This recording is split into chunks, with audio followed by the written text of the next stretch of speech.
Shalom everyone. परमेश्वर में आप सबकी सलामती को मांगते हैं और मेरा मेरा ये बिलीव है आप सब अच्छे होंगे और ब्लेस हैं, आप सब ठीक है। और मैं थैंक्स करती हूँ परमेश्वर का कि जो परमेश्वर ने मुझे ये वक्त दिया कि मैं आपके सामने फिर से एक बार आ सकी हूँ।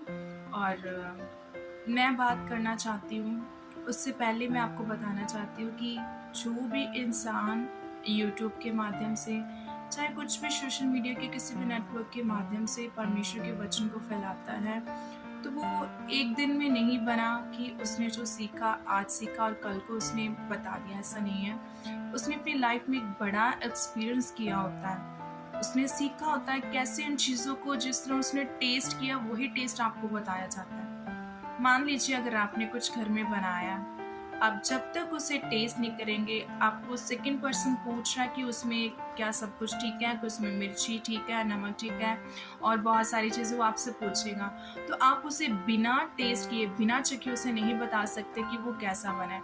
लेकिन जब आप उसे टेस्ट कर लेते तो आप उसमें कमी भी ढूंढते और खूबियाँ भी ढूंढ के बताते हैं। तो इसी तरह मसीही लाइफ भी ऐसे ही है।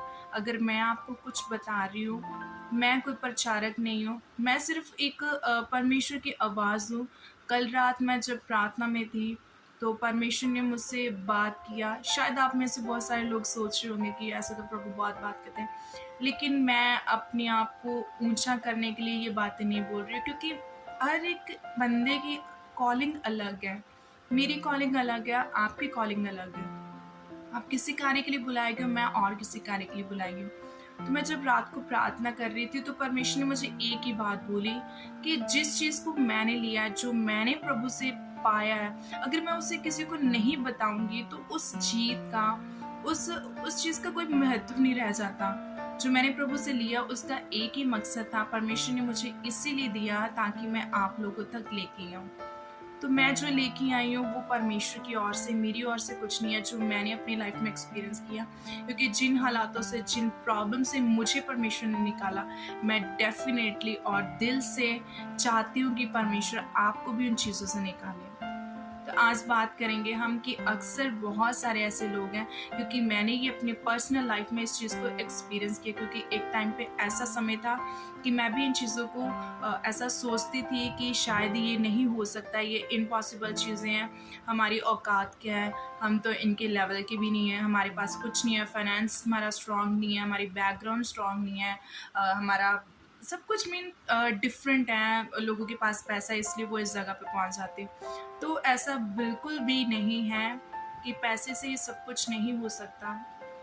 क्योंकि वचन में एक बात लिखी हुई है कि धनी जो है ना, धनी का स्वर्ग के राज्य में जाना मुश्किल है, कठिन है, लेकिन हर विश्वास करने वाले के लिए अनंत जीवन है। आप वचन में पढ़े, ये मैं अपनी ओर से नहीं बोली, परमेश्वर के वचन में लिखा कि जो उस पर विश्वास करता है वो अनंत जीवन को पाता है। और ये सच में सही बात है। हम इतना स्ट्रगल, हम इतनी हार्ड वर्क, हर चीज़ को जो करते हैं, अपनी मेहनत को करते हैं इस जीवन में, मसीही लाइफ में, वो इसलिए करते हैं ताकि हम अनंत जीवन के भागी हों। तो मेरे प्यारे भाइयों बहनों, फ्रेंड्स, फैमिली, जितने भी लोग मुझे वॉच कर रहे हैं, तो मेरा ये बिलीव है कि आप जो भी आज सुनेंगे परमेश्वर आपकी लाइफ में कार्य करेगा। तो मेरा छोटा सा मैसेज मैं आपको दूंगी कि जितने भाई बहन हैं, जितने भी यूथ के लिए स्पेशल है, जो यूथ अपने आप को इस तरह से समझता है कि शायद हमारी वैल्यू नहीं है, जो लोग समझते हैं कि शायद हम ऐसे पापों में घिरे हुए हैं, हम वापस नहीं आ सकते, हमने ऐसी गलतियां की हुई हैं कि शायद हमें कोई अपना नहीं सकता, हम में ऐसी चीज़ें हैं, हम गोरे हैं, काले हैं, मोटे हैं, छोटे हैं, पतले हैं, हमें कोई ऐसी क्वालिटी नहीं है कि परमेश्वर हमें प्यार करे जो कोई इंसान प्यार कर सके। तो मैं आपको बताना चाहती हूँ, बेशक ये सच बात है, इंसान आप में ऐसी चीज़ों का भेदभाव कर सकता है, लेकिन परमेश्वर कभी नहीं करता, कभी भी नहीं। वो आपके हार्ट को चाहता है, वो आपके पैसे को, आपके रंग को, गोरे काले किसी भी चीज़ को नहीं चाहता। वचन में जब आप पढ़ेंगे तो उसमें मूसा जो था वो मुंह का थत्था था। उसने कहा था, परमेश्वर मैं फिरौन के सामने कैसे जाऊं, कि मैं तो अच्छे से बोल भी नहीं पाता ना, तो मेरे पास अच्छी जुबान भी नहीं, मैं कैसे उसके पास खड़ा हूँगा। सही बात है, अगर आप अच्छा नहीं बोलते, आप राज़ी के सामने क्या बोलेंगे? वो आपकी बात को नहीं सुनेगा। तो इसी तरह मूसा ने भी इसी प्रकार परमेश्वर से कहा, लेकिन परमेश्वर ने कहा कि मुँह को भद्दा बनाने वाला और अच्छा बनाने वाला कौन है? मैं ही हूँ, है ना? तो ये बात याद रखें, अगर परमेश्वर ने मूसा को चुना, मूसा के द्वारा ऐसे कार्य किया, तो परमेश्वर आपको भी चुनता है। परमेश्वर के वचन में लिखा है, वो धर्मियों के लिए आया है, धर्मियों के लिए नहीं आया, वो पापियों के लिए आया। उसने ऐसे तो नहीं लिखा वो धर्मियों के लिए आया, उसने कहा मैं पापियों के लिए आया। धर्मी तो बचाए गए, उसने पापियों से प्रेम किया, उसने नफरत नहीं की। इंसान आज है, जो दुनिया है ना, दुनिया पाप से नहीं नफरत करती, वो पापियों से नफरत करती है। आप में से एक बुरा इंसान होगा ना, तो वो आपसे नफरत करने लग जाएंगे, वो आपको छोड़ देंगे, लेकिन परमेश्वर जो आपको कभी नहीं छोड़ेगा। मैं आपको अगली वीडियो में ये वचन शेयर करूंगी। आप एक बात याद है कि आपने कभी रिंग को देखा होगा। आप, मैं इससे बस एक छोटे से क्लू के साथ छोड़ के जा रही हूँ कि मैं अगली वीडियो से आप में फिर से मिलूंगी और परमेश्वर के वचन को शेयर करूंगी, बहुत जल्द करूंगी।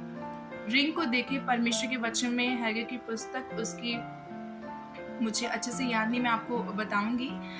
तो उसमें लिखा हुआ कि मैं तुझे लेकर अंगूठी के समान रखूंगा। उससे पहले पहले आप इसकी वीडियोस को देखें, जो रिंग्स होती हैं वो कैसे बनती हैं, उनका क्या महत्व है, उनकी इम्पोर्टेंस क्या है, वो किसके लिए, और जो पुराना टाइम था उसमें जो राजे थे वो किसके लिए इसे यूज़ करते थे, अंगूठी का जो महत्व है वो बताया जाएगा।